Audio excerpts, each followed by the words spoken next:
The Independent Commission for Infrastructure is recommending to the Office of the Ombudsman that criminal and administrative cases be filed against several incumbent and former government officials. In a briefing on Wednesday, October 29, ICI Chair Andres Reyes says the Commission recommended the filing of charges against Senators Jinggoy Estrada and Joel Villanueva, as well as resigned Ako Bicol Party List Representative Zaldi Co. Charges are also recommended against former Department of Public Works and Highways Undersecretary Roberto Bernardo, Commissioner on Audit Commissioner Mario Gonzales Lipana, and former Caloocan 2nd District Representative Mitch Kahayon Uy. Reyes says the six were included in the ICI's referral following the sworn affidavits and corroborating evidence provided by former DPWH Bulacan District Engineer Henry Alcantara and former Bulacan Assistant District Engineers Bry Erickson Hernandez and JP Mendoza. Based on the testimonies and narrations of the witnesses, the scheme starts from the proponent, who is either a member of the Senate or of the House of Representatives, who will inform Engineer Alcantara that he or she has a budget allocated for infrastructure projects. Additionally, the scheme shall always involve flood control projects because the kickback is 25 to 30% and is higher than the kickback from other projects, which is only at 10%. Andres likewise notes that based on the former DPWH officials' affidavits, the kickback scheme resulted in inflated project costs, substandard implementation, and the diversion of billions of pesos in public funds over several years. According to the ICI chair, the alleged involvement of the six incumbent and former government officials violates laws on plunder and anti-graft and corruption. These persons have possibly committed these following violations: direct or indirect bribery and corruption of public officials under Articles 210, 211, and 212 of the revised Penal Code; corruption of public officers under Section 3B and 3E of Republic Act 3019; plunder as defined and penalized under Section 2 of Republic Act 7080. This is the second round of recommendations that the ICI filed before the Ombudsman amid the Commission's investigation into the flood control anomalies. On September 29, the ICI submitted its first referral, urging the Ombudsman to determine appropriate charges to be filed against 18 public officials, including Co. The first recommendation was specifically in relation to the alleged irregularities plaguing the 289.5 million peso flood control project in Nauhan, Oriental Mindoro. The Commission on Elections says it found that 27 contractors who donated to candidates' campaigns in the 2022 elections secured government contracts. In an interview with reporters on Wednesday, October 29, COMELEC Chair George Garcia says the Department of Public Works and Highways provided the poll body with a certification that determines which of the 54 contractors on its list have ties with the government. Meanwhile, Garcia says the other 26 are not public works contractors. Earlier, Garcia said COMELEC submitted a list of 54 contractors to the DPWH to identify which are government contractors. When asked why the list of certifications only adds up to 53 contractors, Garcia explains that the other one was listed as a person and not a corporation. Therefore, the DPWH did not include them for certification. Garcia says the poll body will issue show-cause orders to the government contractors to explain their actions. After that, he says candidates who receive donations will also be asked to explain. However, Garcia says that the list does not prove that the contractors are already guilty of violating the Omnibus Election Code.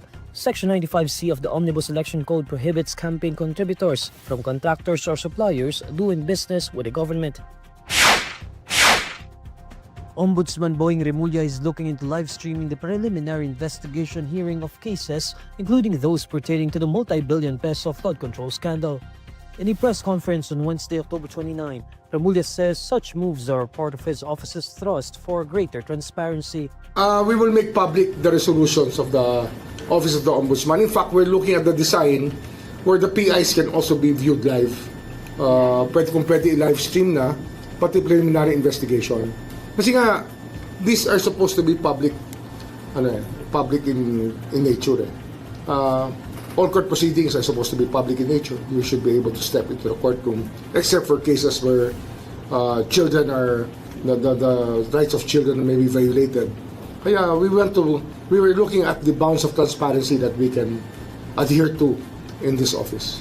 In line with this, Remulla also says his office will publish the ombudsman case of Senator Joel Villanueva under former Ombudsman Conchita Carpio Morales and Samuel Martires. Ipopost lang namin yung decisions. Yung Joel Villanueva decisions by Ma'am Conchita, by the former Ombudsman and the former Ombudsman Martires, both criminal and administrative. For the information lang, kasi nga people are speculating as to what is which and what is what. So it's actually public property. These are already decisions that are presumed to be valid. In 2016, former Ombudsman Conchita Carpio Morales ordered the dismissal from public service of Villanueva for his administrative liability. This was over the alleged anomalous use of 10 million pesos from his Priority Development Assistance Fund allocation as former SIBAC party list representative. The Senate did not implement Villanueva's dismissal order as its members at that time agreed that the Ombudsman lacks jurisdiction over members of Congress. Remulla initially said he would write to Senate President Tito Soto to enforce the former Ombudsman's ruling on Villanueva. However, Remulla later learned that Martires reversed Morales' 2016 order in July 2019. Remulla described the ruling as a secret decision which prevented the ouster bid of Villanueva. Meanwhile, Villanueva faces another complaint reaching the office of the Ombudsman. The senator is among the 6 individuals subject to the Independent Commission for Infrastructure's recommendation for criminal and administrative charges filed before the Ombudsman on Wednesday. Former Bulacan Assistant District Engineer JP Mendoza said Villanueva allegedly requested 1.5 billion pesos for a multi-purpose building from former Bulacan District Engineer Henry Alcantara. However, Alcantara allegedly said only 600 million pesos could be allocated by former Public Works Secretary Manuel Bonoan. Former Bulacan Assistant District Engineer Bryce Hernandez also alleged that Villanueva received at least 30% in kickbacks as a standard operating procedure from the 600 million pesos he purportedly appropriated to allocate in Bulacan. Villanueva has repeatedly denied the accusations. Villanueva on Wednesday asserted anew his innocence, saying he had no involvement in the flood control scandal. The counsel representing victims in the International Criminal Court is asking the appeals chamber to deny the pleading of former President Rodrigo Duterte to be granted conditional liberty. In a redacted response to the defense's appeal, the Office of the Public Counsel of Victims points out that Duterte's team failed to identify a clear error that would merit a reversal of the September 26 decision. The September 26 ruling of the pretrial Chamber 1 rejected the request to release Duterte to an undisclosed host country on certain conditions. According to the victim's counsel, simply giving other possible explanations or disagreeing with the Chamber's conclusions based on facts are not enough to establish a clear error. It adds that the defense's 3 grounds all lack merit. The defense argued that the Chamber was wrong in saying that Duterte poses a risk as well as in denying the guarantees of the host state. The defense also said the Chamber was wrong to reject humanitarian considerations. On the concern of Duterte potentially leaving and hiding from the proceedings, the victim's lawyer says there's no evidence suggesting the possibility is just imaginary. It adds that Duterte's camp did not even substantiate why the former president could be allowed release while still ensuring his participation in the proceedings. In its ruling, the court gave weight to the specific instances that Duterte's children publicly opposed the ICC proceedings, questioning their legitimacy and jurisdiction over the case. This included Vice President Sara Duterte's pronouncements of getting her father out of detention in The Hague, Netherlands. Duterte is under custody of the ICC over crimes against humanity of murder charges in connection with his administration's bloody anti-drug campaign.